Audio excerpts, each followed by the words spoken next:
Hello, people. Hello, comrades. Hello, interested people.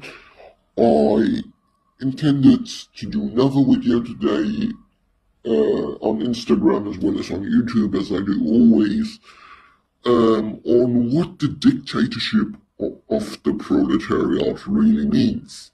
Because the word dictatorship seems to, well, confuse a bit and shy away people from socialism. Because what we think of when we hear dictatorship is despotism, though that's not really what dictatorship is.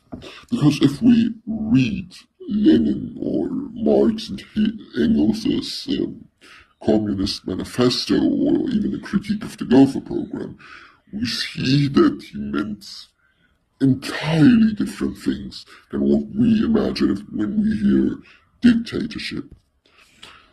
Because let's read the Communist Manifesto. Here, Marx says, the first step in the revolution by the working class is to raise the proletariat to the position of the ruling class. First note, the elevation of the working class to the ruling class. Then he goes on saying, the proletariat will use its political supremacy to wrest by degrees all capital from the bourgeoisie, to centralize all instruments of production in the hands of the state, i.e., of the proletariat, organized as the ruling class, and to increase the total productive forces as rapidly as possible. Note how he uses state, ruling class or new ruling class, and working class interchangeably, because the dictatorship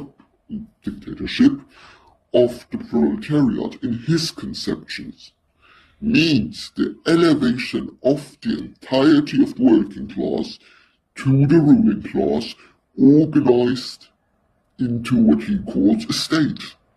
It is not the rule of a bureaucracy, it is the rule of the entire working class, democratically organized. Then we go on to the critique of the Gotha program. Here he says, between capitalist and communist society, there lies the period of the revolutionary transformation of the one into the other. Corresponding to this is also a political transition period, in which the state can be nothing but the revolutionary dictatorship of the proletariat. And why I said off like that is because, note how he said dictatorship of the proletariat and not dictatorship over the proletariat. So the dictatorship is exercised by the proletariat themselves, by the working class themselves, as they suppress capital and dictate the flow of capital and society itself. And Lenin also said this in, I don't know where this is from, but I found this. I have forgotten where this is from, even though I read pretty much everything from Lenin. I have read too much, sorry. I'm also tired, I woke up right now. The theory of the class struggle, applied by Marx to the question of the state and the socialist revolution, leads as a matter of course to the recognition of the political rule of the proletariat, its dictatorship, i.e., of undivided power, directly backed by the armed force of the working class.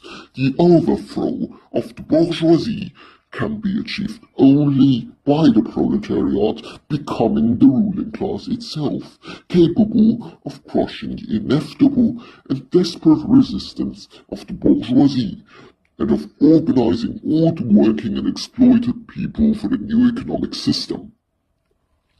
So even Lenin himself, I found it here, I've read it now and understood where it was from. State of the Revolution from Lenin. Anyways, okay, he described it too as the elevation of the working class to the ruling class and the organization of the ruling, of the working class organized as, now, what did I want to say?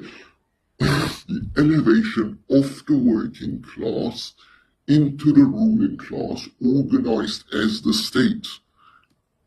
This is what the dictatorship of the proletariat means, according to Marx, Engels, and Lenin.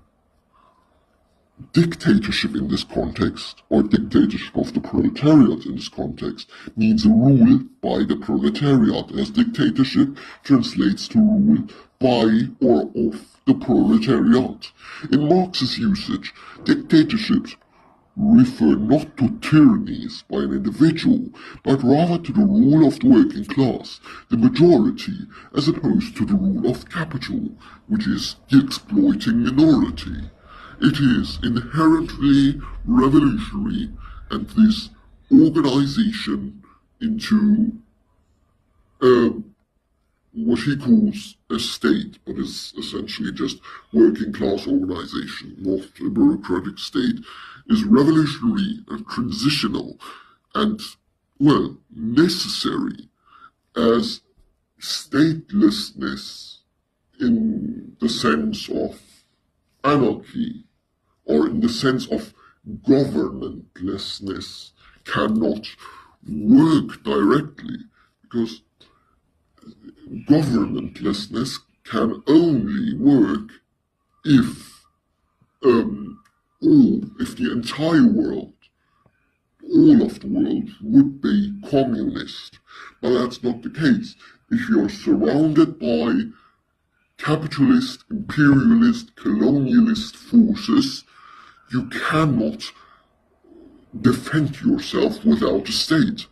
Even though I praise the Paris Commune, it was seen immediately as they couped the Paris Commune immediately. You could see that it doesn't work.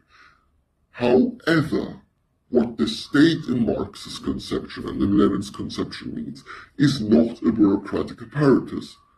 It is the working class itself. He also said the emancipation of the working class can only be the work of the working class itself, not of any party organization, but of the working class itself. So now you know what it means. It means that it is a revolutionary self-organization of workers into councils. They called it in the early Soviet Union of 1905 to 1917. They called it Soviets. They had it in Cuba too. They had a revolutionary Catalonia. They had it pretty much everywhere in every revolutionary project. They had independent councils. This was the form of working class self-organization, proletarian self-organization. So those councils were, in Marxist conception, the state, not a bureaucratic apparatus, but a tool to organize the working class. They had councils. This would be state in his conception. Not in the fascist sense, not in the later stages of the USSR, but pretty much everything you can organize the you can organize the working class with and elevate them into the ruling class can be named a state, can be coined a state. It must not be some bureaucratic, entrenched device or, I don't know, organization for the suppression of working power.